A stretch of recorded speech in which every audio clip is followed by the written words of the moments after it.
नमस्कार। मैं कहती तो सुन चैनल पर आप सभी का स्वागत मेरे यानी आरती की ओर से।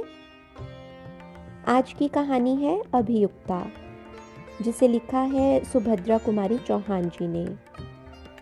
कहानी एक ऐसी युवती के बारे में है जिस पर समाज की ओर से संगीन आरोप लगाए जाते हैं, मगर क्या वास्तव में वह युवती अभियुक्ता है? आइए जानते हैं इस कहानी में। मजिस्ट्रेट मिस्टर मिश्रा की अदालत में एक बड़ा ही सनसनीदार मुकदमा चल रहा है। अदालत में खूब भीड़ रहती है। मामला 20 बरस की एक युवती का है, जिस पर बैरिस्टर गुप्ता के लड़के के गले से सोने की जंजीर चुराने का अपराध लगाया गया है। एक तो वैसे ही किसी स्त्री के अदालत में आते ही न जाने कहां से अदालत के आसपास मनुष्यों की भीड़ लग जाती है, और यदि कहीं स्त्री सुंदर हुई फिर तो भीड़ के विषय में कहना ही क्या। आदमी इस तरह टूटते हैं जैसे उन्होंने कभी कोई स्त्री देखी ही ना हो। इसके अतिरिक्त इस केस में मज़ेदार बात यह भी थी कि बैरिस्टर गुप्ता स्वयं इस मामले में गवाही देने के लिए अदालत में आए थे। बैरिस्टर गुप्ता शहर के मशहूर बैरिस्टर हैं। शहर का बच्चा बच्चा उन्हें जानता है। सरकारी अफसर उनके घर जुआ खेलते हैं। शहर में कहीं नाच गाना हो तो उसका प्रबंध बैरिस्टर साहब को ही सौंपा जाता है। शराब पीने का शौक होते हुए भी वह कलवारी में कभी नहीं जाते। कलारी स्वयं उनके घर पहुंच जाती है। सरकार दरबार में उनका बहुत मान है, और पब्लिक में भी, क्योंकि सरकारी अफसरों से किसका काम नहीं पड़ता। बैरिस्टर साहब हैं भी बड़े मिलनसार। पब्लिक का काम बड़ी दिलचस्पी से करते हैं। इस प्रकार के कामों में वह बहुत व्यस्त रहते हैं और दूसरे कामों के लिए उन्हें फुर्सत ही नहीं रहती। मुकदमा शुरू हुआ।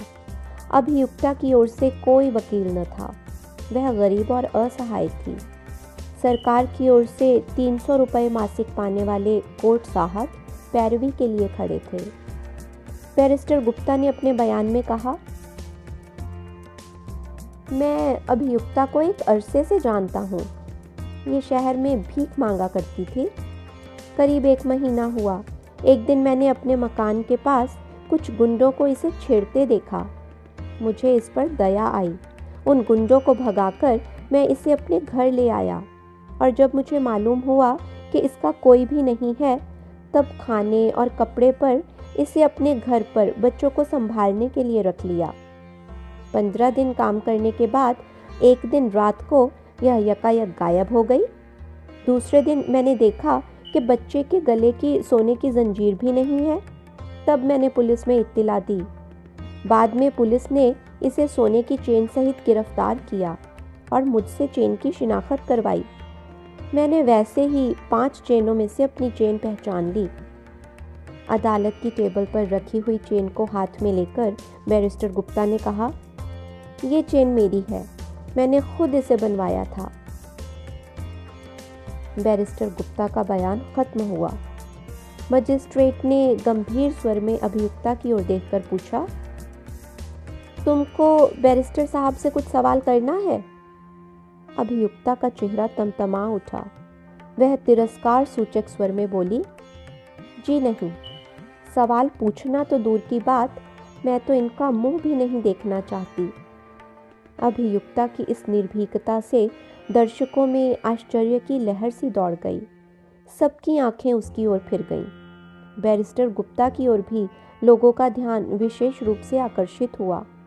उनके मुंह से एक प्रकार की दबी हुई अस्पष्ट मरमर ध्वनि सी निकल पड़ी। मुकदमे में और भी रंग आ गया। अब तो लोग अधिक ध्यान से मुकदमे की कार्रवाई को सुनने लगे। बैरिस्टर गुप्ता की बातों का समर्थन पुलिस के दूसरे गवाहों ने भी किया। एक सर्राफ ने आकर कहा, मेरी दुकान से सोना लेकर बैरिस्टर साहब ने मेरे सामने ही यह चेन सुनार को बनाने के लिए दी थी। सुनार ने आकर बयान दिया, यह चेन बैरिस्टर साहब के लिए मैंने ही अपने हाथ से बना कर दी है। तफ्तीश करने वाले थानेदार ने बतलाया कि किस प्रकार उन्होंने अभियुक्ता का पता लगाया, कि किस तरह चेन मांगते ही उसने यह चेन अपनी कमर से निकाल कर दे दी। थानेदार ने यह भी कहा कि अभियुक्ता इस चेन को अपनी माँ की दी हुई बतलाती है, जिससे साफ मालूम होता है कि अभियुक्ता बहुत चालाक है। सरकारी गवाहों के बयान हो जाने के बाद अभियुक्ता से मजिस्ट्रेट ने पूछना शुरू किया, तुम्हारा नाम? चुन्नी। पति का नाम? मैं कुमारी हूँ। अच्छा, तो पिता का नाम? मैं नहीं जानती। मैं जब बहुत छोटी थी तब या तो मेरे पिता मर गए या कहीं चले गए। मैंने उन्हें देखा ही नहीं। मेरी माँ ने मुझे कभी उनका नाम नहीं बतलाया और अब तो कुछ दिन हुए मेरी माँ का भी देहांत हो गया। कहते कहते अभियुक्ता की आंखें डबडबा आईं। दोनों हाथों से अपना मुंह ढककर वह सिसकियां लेने लगी। दर्शकों ने सहानुभूतिपूर्वक अभियुक्ता की ओर देखा, किंतु कोर्ट इंस्पेक्टर ने कड़े स्वर में कहा, यह नाटक यहाँ मत करो। जो कुछ साहब पूछते हैं उसका जवाब दो। अभियुक्ता ने अपने को संभाला और आंखें पोंछकर मजिस्ट्रेट की ओर देखने लगी। मजिस्ट्रेट ने फिर पूछा, तुम्हारा पेशा क्या है? मैं मजदूरी करती हूँ और जब काम नहीं मिलता तब भीख मांगती हूँ। मजिस्ट्रेट ने फिर प्रश्न किया, रहती कहाँ हो? जहाँ जगह मिल जाती है। तुमने बैरिस्टर गुप्ता के घर नौकरी की थी? जी हाँ। यह चेन तुमने उनके बच्चे के गले से चुराई? चेन को हाथ में लेकर मजिस्ट्रेट ने पूछा। अभियुक्ता ने बैरिस्टर गुप्ता की ओर देखा। उसकी इस दृष्टि से घृणा और क्रोध टपक रहे थे।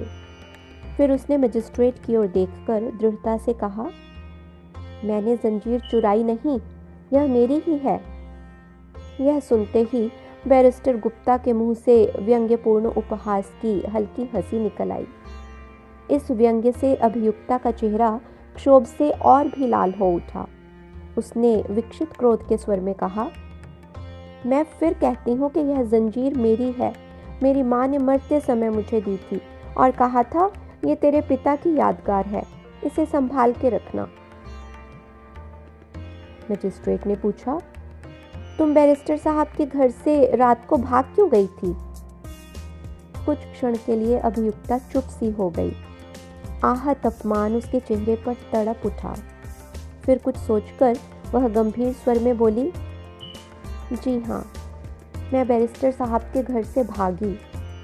पहले जब इन्होंने मुझे गुंडों से बचाकर अपने घर में आश्रय दिया था, तब मेरे हृदय में इनके लिए श्रद्धा और कृतज्ञता के भाव थे, परंतु वे धीरे धीरे घृणा और तिरस्कार में बदल गए। मैंने देखा कि बैरिस्टर साहब की खुद की नीयत ठिकाने नहीं है। वह मुझे अपनी वासना का शिकार बनाने पर तुले थे। धीरे धीरे वह मुझे हर तरह का लालच दिखाने लगे, धमकियां देने लगे। एक दिन इसी तरह की छीना झपटी में उन्होंने मेरी यह सोने की जंजीर देख ली थी, इसीलिए चोरी का झूठा इल्ज़ाम लगाने का इन्हें मौका मिला। मैं चोरी के डर के मारे कभी जंजीर को गले में नहीं पहनती थी, सदा कमर में खोसे रहती थी। अभियुक्ता का बयान सुनते ही अदालत में सन्नाटा छा गया।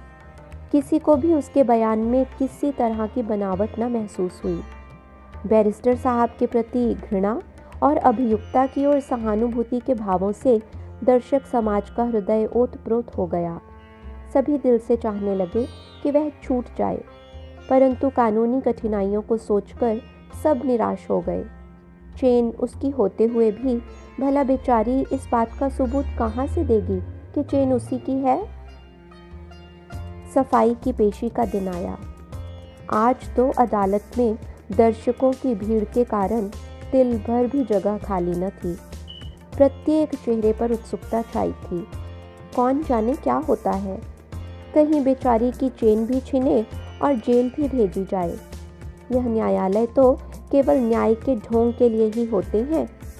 न्याय के नाम पर सरासर अन्याय होता है। अदालतें धनवानों की ही हैं, गरीबों की नहीं। इस प्रकार की अनेक आलोचनाएं कानाफूसी के रूप में दर्शकों के मुंह से निकल रही थी। अंत में मजिस्ट्रेट की आवाज़ से अदालत में निस्तब्धता छा गई। उन्होंने अभियुक्ता से पूछा, क्या तुम इस बात का सबूत दे सकती हो कि यह चेन तुम्हारी है? जी हाँ। क्या सबूत है? क्या कोई गवाह है? मेरा सबूत और गवाह वो चेन खुद है, अभियुक्ता ने चेन की ओर इशारा करके कहा। सबने संदेह सूचक सिर हिलाया।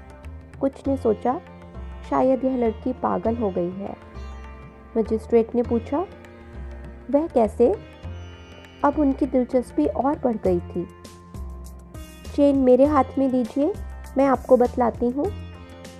मजिस्ट्रेट के इशारे से कोर्ट साहब ने चेन उठाकर अभियुक्ता के हाथ में दी। चेन 2 लड़ी थी और उसके बीच में हृदय के आकार का एक छोटा सा लॉकेट लगा था, जो ऊपर से देखने में ठोस मालूम पड़ता था, परंतु अभियुक्ता ने उसे इस तरह दबाया कि वह खुल गया। उसे खोलकर उसने मजिस्ट्रेट साहब को दिखलाया, फिर बोली, ये मेरा सबूत है, ये मेरे पिता की तस्वीर है। मजिस्ट्रेट ने उत्सुकता से वह लॉकेट अपने हाथ में लेकर देखा और देखते ही रह गए। लॉकेट के अंदर 20 बरस के एक युवक का फोटो था। मजिस्ट्रेट ने उसे देखा। उनकी दृष्टि के सामने अतीत का एक धुंधला सा चित्रपट फिर गया। 20 साल पहले वह कॉलेज में बीए फाइनल में पढ़ते थे। उनके मेस की महाराजिन बुढ़िया थी, इसलिए कभी कभी उनकी नातिन भी रोटी बनाने आ जाया करती थी। उसका बनाया हुआ भोजन बहुत मधुर होता था। वह थी भी बड़ी हंसमुख और भोली। धीरे धीरे वह उसे अच्छी अच्छी चीज़ें देने लगे। छिप छिप कर मिलना जुलना भी आरंभ हुआ। वह रात के समय बुढ़िया महाराजिन और उसकी नातिन को उसके घर तक पहुंचाने भी जाने लगे। एक रात को वह लड़की अकेली थी। चांदनी रात थी और बसंती हवा भी चल रही थी। घने वृक्षों के नीचे अंधकार और चांदनी के टुकड़े आंख मिचौनी खेल रहे थे। वहीं कहीं एकांत स्थान में उन्होंने अपने आप को खो दिया। कॉलेज बंद हुआ और विदाई का समय आया। उस रोती हुई प्रेयसी को उन्होंने सोने की एक चेन लॉकेट समेत अपने यादगार के रूप में दी। सिसकियों और हृदय स्पंदन के साथ बड़ी कठिनाई से वह विदा हुए। यह उनका अंतिम मिलन था। उसके बाद वह उस कॉलेज में पढ़ने के लिए नहीं गए, क्योंकि वहाँ ला क्लास नहीं थी।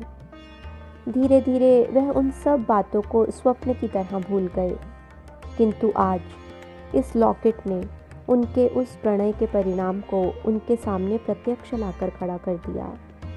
उन्होंने सोचा, तो क्या यह मेरी ही? इतने में लॉकेट उनके हाथ से छूटकर टेबल पर खट से गिर पड़ा। उसकी आवाज़ से वह चौंक से पड़े। दर्शक भी चौंक उठे।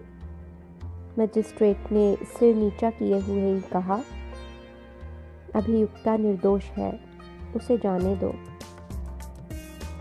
यह कहते हुए वह तुरंत उठकर खड़े हो गए, जैसे न्यायाधीश की कुर्सी ने उन्हें काट खाया हो। धन्यवाद दोस्तों। उम्मीद है यह मार्मिक कहानी आपको पसंद आई होगी। इसी तरह की और भी ढेर सारी कहानियाँ सुनने के लिए हमारे साथ जुड़े रहें। हमारे चैनल को सब्सक्राइब करके एक नई कहानी के साथ शीघ्र ही आपके साथ फिर मुलाकात करेंगे। तब तक के लिए नमस्कार।